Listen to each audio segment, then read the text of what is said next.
Hello दोस्तों, कैसे हैं? उम्मीद करते हैं अच्छे होंगे आप लोग। मैं नबील अहमद। आज हम लोग बात करेंगे निबोस का जो यूनिट 2 है, जो रिस्क असेसमेंट।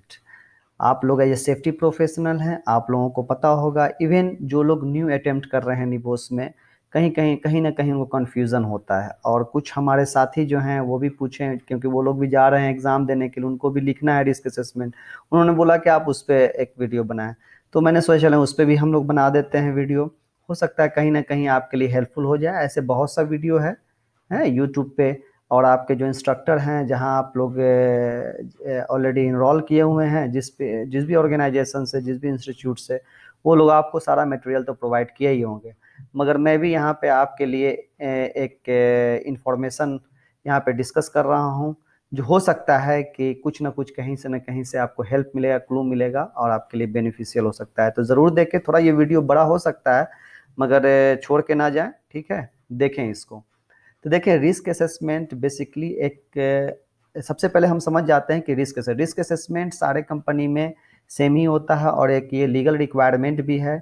और हर रिस्क असेसमेंट जो है, उसके जो स्टेप हैं, जो मेथोडोलॉजी है, उसके जो स्टेप हैं, वो सेम ही है हर जगह। फॉर्मेट डिफरेंट हो सकते हैं। ठीक है।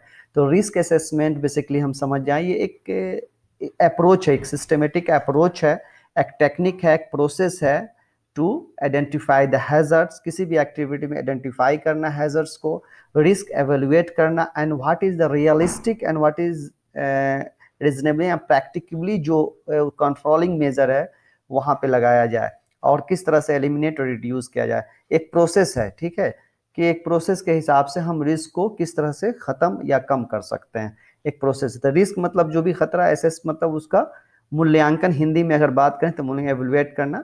ठीक है। तो अब चलते हैं, क्या कहता है निबोस का जो ये IG 2 है, जो उसमें रिस्क असेसमेंट बोला जाता है कि आप अपने हाथ से भी लिख के दे सकते हैं। वो आपके जो इंस्टीट्यूट होंगे वो आपको प्रोवाइड करते होंगे वर्ड फॉर्मेट भी, वहां से भी आप उसमें भी लिख सकते हैं। जिनको टाइपिंग नहीं आता वो हाथ से लिख लें। ठीक है। अब रिस्क असेसमेंट बेसिकली 4 स्टेप में बांटा गया, आपको पता है यहाँ पे। चले हम वन बाई वन समझने की कोशिश करते हैं। स्टेज फर्स्ट है। स्टेज फर्स्ट में आप जो देख रहे हैं कि एक फॉर्म होगा, जिसके अंदर में मैं यहाँ पे कोई उसका फॉर्म तो दिखा नहीं सकता हूँ, निबोस का हो सकता है वो प्रॉब्लम हो जाए। तो आप लोगों के पास फॉर्म होगा जिसमें आपको डिस्क्रिप्शन ऑफ ऑर्गेनाइजेशन, आपका ऑर्गेनाइजेशन जिसमें भी आप काम कर रहे हैं, या किसी हॉस्पिटल में काम कर रहे हैं, किसी या मैन्युफैक्चरिंग, किसी इंडस्ट्री, किसी प्रोसेस, किसी कंस्ट्रक्शन, या जहां भी आपका किसी ऑफिसेज में काम कर रहे हैं, आप वहां का उसके ऑर्गेनाइजेशन का पूरा डिटेल लिख दिए। उसका नाम क्या है, पता क्या है, कहाँ कितने वर्कर्स हैं, कितने नंबर ऑफ मैन पावर हैं, उसके अंदर में क्या क्या काम करती है, सारा वो किस किस सेक्टर में है, पूरे वर्ल्ड में कहाँ कहाँ है, ये कब ये स्टेब्लिश्ड हुआ और कब ये इंक्रीज किया, इसका बेनिफिट क्या है, इसका कोर वैल्यू क्या है, इसका स्कोप ऑफ वर्क क्या है, टोटल लिख दें ऑर्गेनाइजेशन के बारे में। स्टेज रिस्क असेसमेंट आपको पता है। सेकेंड स्टेज में हम लोग अभी ये स्टेप जानेंगे। थर्ड स्टेज में priorities, 3 actions with justification. Actually क्या है, थर्ड स्टेज में जब आप आएंगे तो हम उसमें बात करेंगे बाद में, किस तरह से आपको जस्टिफिकेशन देना है, रिव्यू करना है किसी भी लीगल डॉक्यूमेंट्स को। और ये प्रोसीजर भी होता है आपके इंटरनल ऑर्गेनाइजेशन में, कहीं भी आप काम कर रहे हैं इंटरनली, ये प्रोसीजर भी है। तो हम वन बाई वन हम, मगर एक चीज़ और यहाँ पे कि हैजर्ड्स की कुछ कैटेगरीज दी गई है। जब रिस्क असेसमेंट में आप जाएंगे, जब सेकेंड स्टेज में, तो वहाँ पे कुछ कैटेगरी, ऐसा नहीं है कि आप कोई भी उठा के आप हैजर्ड की कैटेगरी उन्होंने सिलेक्ट किया है। आपके बुक में भी होगा, जैसे कि नॉइज हो गया, वाइब्रेशन हो गया, रेडिएशन, मेंटल हेल्थ। अब ये जो 5, 6, 7, 8, 9, 10, 11, ये एक एलिमेंट्स है। उस एलिमेंट में आप देखें क्या क्या क्राइटेरिया दिया हुआ आपके बुक में होगा। तो हम इसके बारे में जब हम डिस्कशन बनाएंगे तो वहां पे हम इसको डिफाइन करते हैं। ठीक है। देखिए, फर्स्ट स्टेज में हम जैसा बताया था, डिस्क्रिप्शन ऑर्गेनाइजेशन। तो जस्ट समझ लेते हैं। जैसे ये देख रहे हैं टॉपिक, जो देख रहे हैं, तो टॉपिक का कमेंट है। टॉपिक में नेम ऑफ ऑर्गेनाइज, इसका फॉर्मेट होगा आपके पास। तो ऑर्गेनाइजेशन का नाम ABC, कोई भी नाम दे दें। अगर आप किसी ऑर्गेनाइजेशन में काम करें तो उस ऑर्गेनाइजेशन का बनाएं। अगर उस ऑर्गेनाइजेशन में नहीं है तो आप एज्यूम करें और उसका नाम दे दें।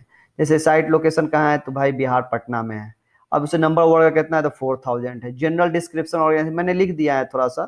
ठीक है। कोई कंपनी के बारे में आप लिख दें, company is a multinational company, branch in the most of the country in the world, number of employ more than इतना, established in 2000 which have been the developed and spread there the business, है ना।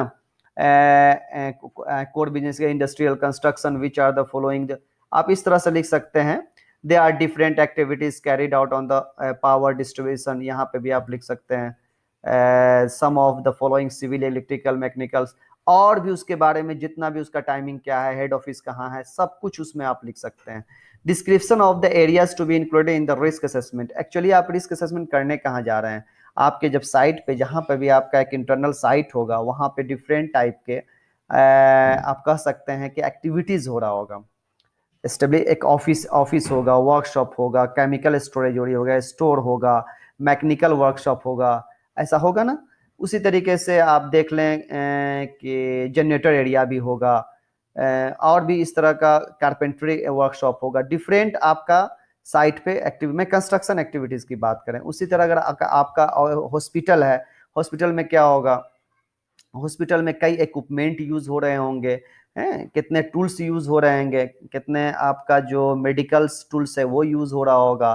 तो इस तरह का आप वहाँ पे देखें कहाँ पे आपका पार्किंग एरिया होगा, कहाँ पे आपका एंट्रेंस होगा, आपका स्टेयर केसेस होगा, आपके ऑफिसेज में, आपके हॉस्पिटल्स में फायर होस सिस्टम होगा, आपका इमरजेंसी सिस्टम होगा, आपका हर एक एरिया को आप कवर कर सकते हैं कि किस एरिया में आप जा रहे हैं। आप कहीं लेबोरेटरी में जा रहे हैं चेक करने के लिए, या कभी आप जहाँ पेशेंट जनरल वार्ड में जा रहे हैं, एक नाम मतलब आप रिस्क असेसमेंट कहाँ का करने जा रहे हैं, ये हॉस्पिटल का हो गया। कहीं ऑफिसेज में तो ऑफिस का भी दे सकते हैं कि भाई ये हम एचआर ऑफिस में जा रहे हैं, ये टीएसएम में जा रहे हैं, ये क्वालिटी वाले ऑफिस में जा रहे हैं, ये टेस्टिंग ऑफिस में जा रहे हैं, ये मैनेजमेंट ऑफिस में जा रहे हैं, नाम दे दें और उसका डिटेल भी दे दें। अगर कोई एक्टिविटीज़ है तो वो भी आप यहाँ पे एक्टिविटीज़ भी आप यहाँ पे उसका सेपरेट आप बना सकते हैं कि हाँ ये एक आप जो वर्कशॉप में गए तो उसका एक रिस्क असेसमेंट बना लें, उसी तरीके से आप ऑफिस में गए उसका रिस्क असेसमेंट बना लें, स्टोर एरिया में उसका रिस्क असेसमेंट बना लें। तो डिफरेंट आप फॉर्मेट आपको यूज़ करने में ज़्यादा ईजी होगा। मत सोचे कि एक ही फॉर्मेट में हम यूज़ कर लें, है कि आप कई फॉर्मेट यूज़ कर सकते हैं, इस तरह का जो फॉर्मेट है।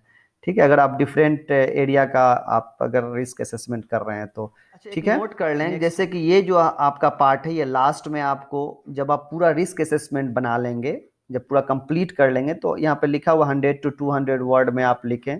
जैसे कि ये भी हम अभी आपको बता देना चाहते हैं, मगर ये शुरू में आप ना लिखेंगे, सुबह में लास्ट में इसको मतलब जब रिस्क असेसमेंट पूरा कंप्लीट हो जाता है तो फाइनली आप लिख लें। ज़रूरी नहीं है, 100 वर्ड ज़्यादा नहीं होता है, मैं जस्ट समझाने के लिए लिखा हूँ। सोर्स ऑफ इंफॉर्मेशन कंसर्न, जो आप रिस्क असेसमेंट किए हैं उसका सोर्स ऑफ इंफॉर्मेशन कहाँ है, आपको पता है। आप टीवी भी देखते हैं वो भी सोर्स ऑफ इंफॉर्मेशन है, ठीक है। आप कोई न्यूज़ सुनते हैं उससे भी इंफॉर्मेशन, यूट्यूब देखते हैं वो भी सोर्स ऑफ इंफॉर्मेशन है।